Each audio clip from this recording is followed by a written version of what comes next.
Lucy, Lucy, Jimmy, तुम कहाँ छुपे हो? ओह, मैं चलते चलते बहुत थक गया हूँ। चलो घर चलो, वो कुछ देर बाद आ जाएंगे। मैथ्यू इतना आलसी मत बनो। चलो वहाँ चले।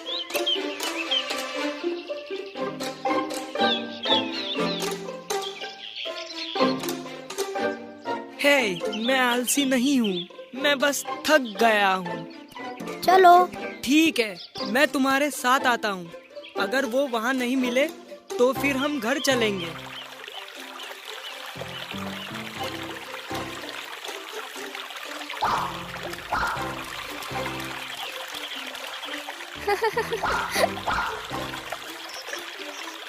हाँ?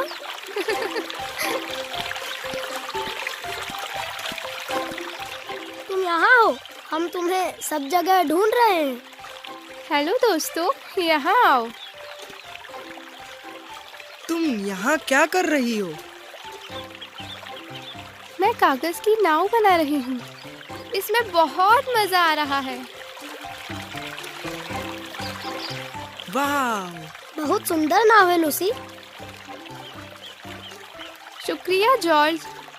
क्या तुम्हें नूह की कहानी के बारे में कुछ पता है? नूह? वो कौन था? नूह ईश्वर का एक महान शिष्य था जो बहुत पहले रहते थे। मैंने फादर जॉर्ज से सुना है कि उन्होंने फुटबॉल के मैदान के बराबर एक नाव का निर्माण किया था। क्या फुटबॉल के मैदान से भी बड़ी नाव? और उस नाव की ऊंचाई 5 मंजिल के बराबर थी। वाह, कितना आश्चर्यजनक है। क्या तुम्हें पूरी कहानी पता है लूसी? मुझे पूरी कहानी तो नहीं पता। मेरे पास एक तरकीब है। हम सब लोग चर्च चलते हैं और फादर जॉन से नूह की कहानी पूछते हैं। चलो देखते हैं कौन चर्च पहले पहुंचता है। मुझे हरा कर दिखाओ।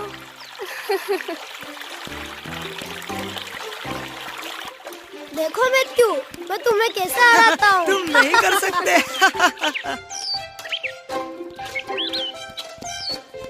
हे! गुड मॉर्निंग बच्चों। Good morning father.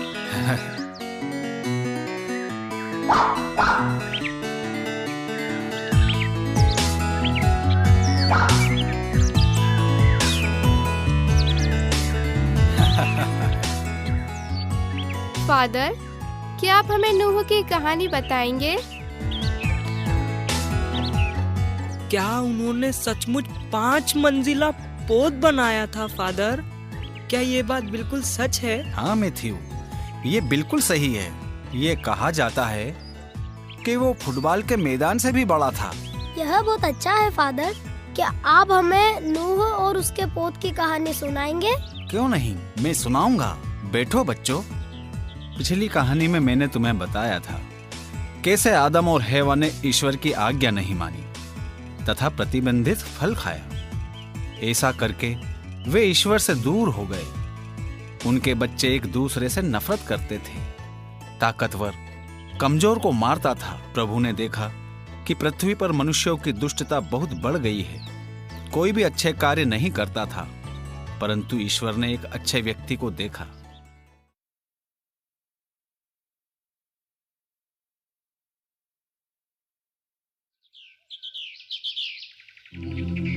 उसका नाम नूह था। नूह और उसका परिवार ईश्वर के मार्ग पर चलता था। वो ईश्वर की सुनता था तथा आज्ञा पालन करता था। ईश्वर नूह से प्रसन्न थे। पिताजी, पिताजी, कहाँ हो आप?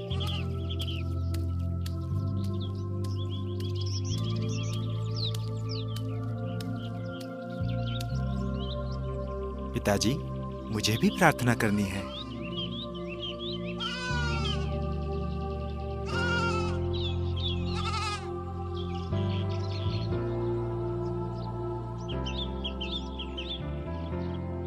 तुम अच्छे लड़के हो बेटे, ईश्वर तुम्हें आशीष दे। हमें देर हो रही है, चलो हम घर चलें। हम अपनी भेड़ों को लें और घर चलें। मैं आपकी मदद करता हूँ। ए, इधर आओ।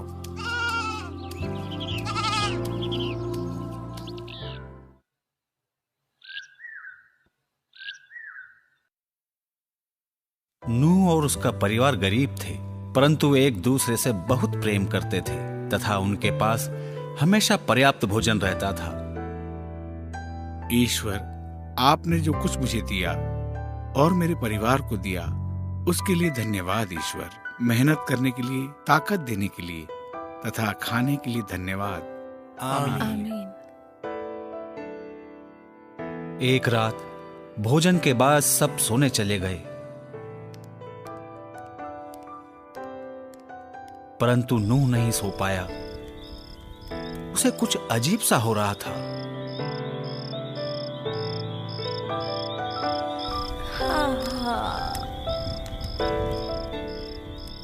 तुम्हें नींद आ रही है प्रिय? तुम सो क्यों नहीं जाती? तुम सोने आ रहे हो क्या प्रिय? प्रिय, मुझे बिल्कुल भी नींद नहीं आ रही है। मैं बस थोड़ा सा बाहर घूम कर आता हूँ।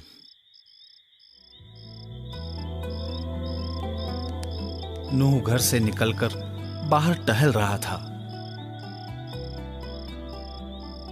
उसे कुछ अजीब महसूस हो रहा था।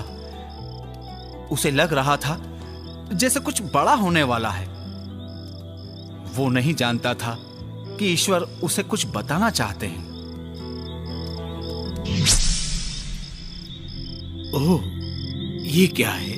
नूह, नूह। ईश्वर, क्या आप हैं? हाँ नूह, मुझे ध्यान से सुनो। नूह, संसार हिंसा से भर गया है, अतः मैंने सब शरीरधारियों का जल प्रलय से पृथ्वी का विनाश करने का तथा फिर शुरू करने का संकल्प किया है। ये भयंकर है प्रभु, ऐसा मत करिए प्रभु। तुम घबराओ मत, मैं तुम्हें बता रहा हूं, क्योंकि केवल तुम हो जिसने मुझे अपने हृदय में रखा है। मैं तुम्हारा तथा तुम्हारे परिवार का पृथ्वी फिर शुरू करने के लिए चयन करता हूं। ध्यान से सुनो। तुम एक पोत बनाओ। तुम सारे परिवार के साथ पोत में प्रवेश करो तथा तुम सब प्रकार के प्राणियों का एक एक जोड़ा अपने साथ ले जाना। मैं 40 दिन और 40 रात पानी बरसाऊंगा और पृथ्वी से सारे प्राणियों का विनाश करूंगा। बहुत सारा काम है और समय बहुत ही कम। मैं अपने दोनों पुत्रों की मदद ले सकता हूं।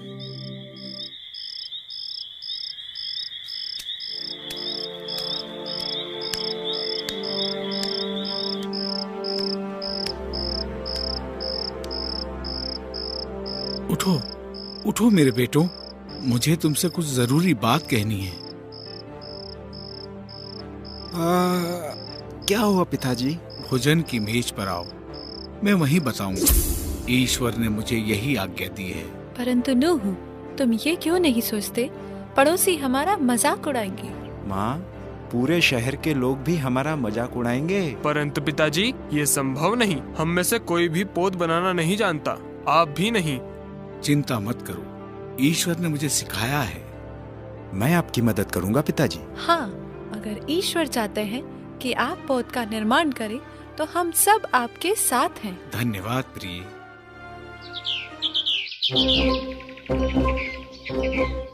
मैं मजाक नहीं कर रहा, हम पोत बना रहे हैं, सचमुच बड़े से बड़ा पोत।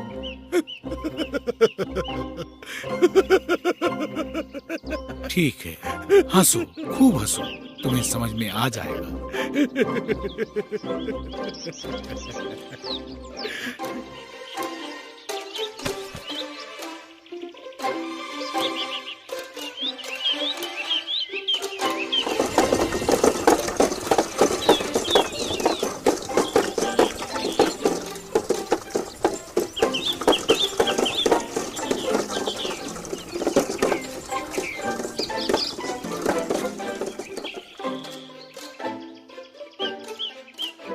ये जमीन काफी बड़ी है, हम यहीं पर पोत बनाएंगे।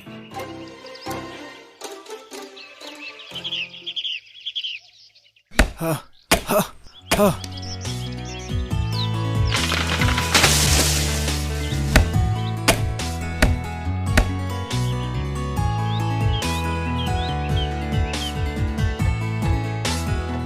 ये वैसी ही लकड़ी है जैसे ईश्वर ने कहा था।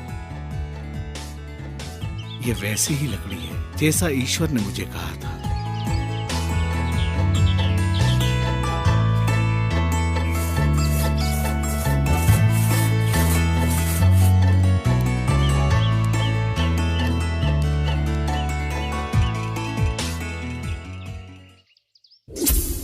तुम गोफर वृक्ष की लकड़ी से पोत बनाओ। पोत 300 हाथ लंबा, 50 हाथ चौड़ा और 30 हाथ ऊंचा हो। पोत के भीतर बाहर डामर लगाना। उसमें नीचे की, बीच की और ऊपर की मंजिल बनाना। पोत में ऊपर चारों ओर एक खिड़की बनाना। पोत में एक बड़ा दरवाजा बनाना जिसमें संसार का सबसे बड़ा प्राणी प्रवेश कर सके। फिर पृथ्वी के सब प्रकार के प्राणियों का एक एक जोड़ा पोत में ले जाना।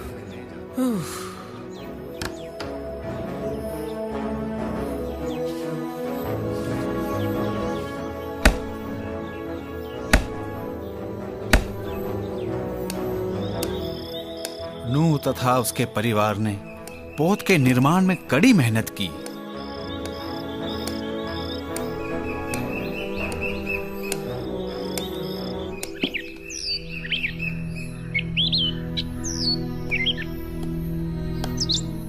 हमने बना लिया। हमने बहुत अच्छा बना है मेरे बेटों।